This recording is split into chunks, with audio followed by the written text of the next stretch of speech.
microphone around to you. Yeah, Tate, I'm curious, when you're on your podcast and your guest or your co-host or something, he says something and you know this is about to go viral. Is that good news for you or bad news for your phone? Like Kirby may call you and get upset. I'm talking about specifically the Trevor Etienne clip recently. Sometimes it's bad news.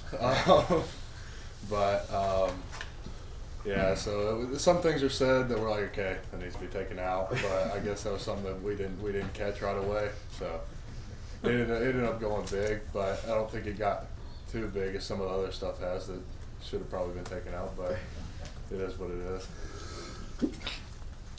Tate, I was just wondering, does Carson let you eat in your Lamborghini? And, how many guys have kind of riding it so far? You know, Carson's been a huge car guy. I've lived with him for a while now, and I think that's cool for him to finally live out that dream of his. But he could eat in it though. I don't think he'd let me do that. Tate, you guys got a lot of freshman offensive linemen coming in. Just what are your early impressions of this group and their potential down the road? I think, like usual, it's a really good group. A lot of potential in that group. I think some of these guys will be too. Some of these guys will even be able to help us this year. They've came in and done a really good job. I promise we're going to get off the Lambo here in a minute, but I'm just curious. Obviously, you guys are very close and have lived together and everything. So, can you share a little bit of when that came down? Like when you found out that did he just pull in the driveway in a Lambo, or were you with him when he went and picked it out? And kind of how did that land on you? Oh, I think he let me know he was going to do it, and I was like, it's awesome because, like I said, it's always been a dream of his. He's been a huge car guy, so getting to see him do that's pretty cool. Yeah, you're a guy that's started on a national championship team. You've won 2 in your time here, started multiple years. Why did you elect to come back for this extra season? And was there anything that sort of motivated you or pushed you to say, I want to end this on better terms than you did last season?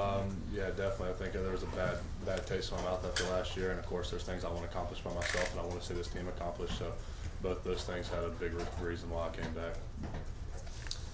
You mentioned Trevor earlier. Just what does he add to this team, and what have your first impressions of him been so far? He's meshed really well with everybody. He came in. He's a good personality. So he's really gotten along with everybody. We've really brought him into our family, and looking forward to see what he can do this spring. Yeah, Tate, obviously Cedric moved on to the NFL this past offseason. What all was he taking care of in terms of just at the line of scrimmage, where y'all are going, Mike IDs, pass protection, stuff like that? How much was in control of Cedric's, and how much are you kind of trying to step in and assert yourself in that? In game, pretty much every call unless Carson decided to step in and change something. And I think Jared coming up is ready for that job, and he's done a really good job so far. And just the leadership in the offensive line room of the team, and I'm trying to step into some of those roles, try to pick up where he left off. But it's a great leader that left, so it's hard to replace. But I think we have a couple guys doing a really good job stepping up and trying to take that role over. Being so close with Carson, what's impressed you the most about his development over the years? Kind of just his work ethic and being able to stick it through from when things haven't been going the best way for him. You have to respect that. Obviously, things haven't gone to his plan until last year, but just seeing him stick through that, keep his head down, and keep grinding has been a great way for him to gain respect. Tate, when Carson was in here, he talked a little bit about his leadership this offseason. Have you noticed anything different in terms of his leadership and what he's been willing to do during the offseason? For sure. He's definitely one of those guys trying to step up right now and try to fill that leadership role. He's done a really good job going out and throwing with receivers and stuff like that, kind of just taking control of the offense. Right here. I know that obviously you get to play with Truss again this year, and especially possibly with him at right tackle, a guy that you've been playing with for years. First of all, I know both of you guys kind of announced you're coming back at the same time. Was that a planned thing? And then at the same time, what does it mean to get to play with him for another year? It wasn't planned us announcing it at the same time. It just kind of happened that way, but it's exciting for me. That's one of my best friends. And we've gotten really close and really meshed together playing next to each other. So coming back to play next to somebody that I'm really familiar with playing next to is really exciting for me.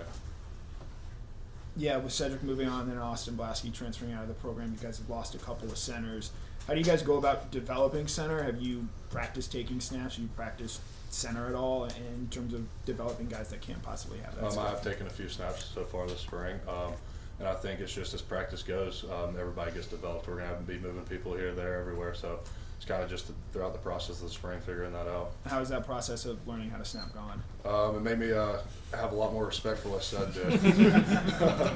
I called him, I told him, I was like, I have a newfound respect for what you did all last year. Tate, you guys' offensive line was obviously one of the best in the country last season, but I know Coach Bogle was talking about against Alabama short yardage situations. Do you put things like out there as a motivator for yourself, one, and then two, this Joe Moore Award has been out there a while. Is that a big piece of the resume you'd like to leave with? Yes, definitely. I think the Joe Moore Award is something that everybody in our offensive line room wants to accomplish, and we've fallen short 2 years in a row, 3 years in a row. So that's definitely on the back of our minds every day when we go out and practice. And there's definitely certain motivation from last year that we carry over to this year, wanting to be better in certain areas. Speaking of center, just what have your impressions been of Jared Wilson and his potential? He's a freak athlete. He's really done a good job of starting to take control up front and being loud with his mic calls and stuff like that. So he's really done a good job of stepping into that role. Yeah, Tate, you obviously played with Warren Erickson, and now he's back as a coach. I guess, what was Warren Erickson the player like, and what is Warren Erickson the coach like now? Warren as a player was a great leader. Even though he wasn't in the role that he wanted to be in his last 2 years playing, or his last year playing, he was a tremendous leader, always on the sideline picking people up. Even in practice, if somebody wasn't having a bad day, he was right there the first one to pick them up, and I think he's the same way now. You see that carrying over into his coaching. He's always there to help somebody. He's really done a good job helping these freshmen. Tate, you called Jared Wilson a freak athlete. We don't get to see a lot of stuff you see. What is it about him that kind of makes him, makes you say that about him? Just him running. The way he can get to a linebacker, things like that, things you don't normally see out of a center. He can get to a linebacker with helping your guard too at the same time, when a lot of centers just have to climb straight up. So the way he just has great footwork and can get things done up front.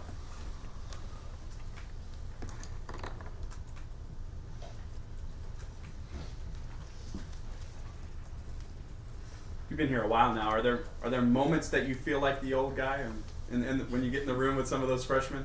Oh yeah.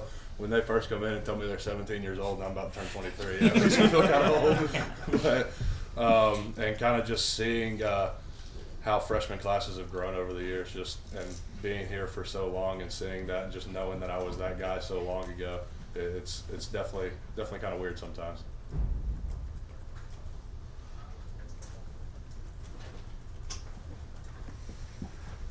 Have you had a chance to spend much time around the new offensive coaches? I don't know if you knew Coley back in the day, but Josh Crawford's here as well. And, what's your impression so far? Coley was here when I was getting recruited, so I had a relationship with Coley before he got here, and seeing him around is kind of cool.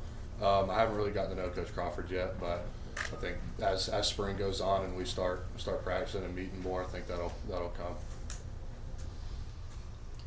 So we've talked a little bit about your podcast, and I've asked you a question last year about obviously Zion Logue taking over for Ryland, and now Brett's taken over.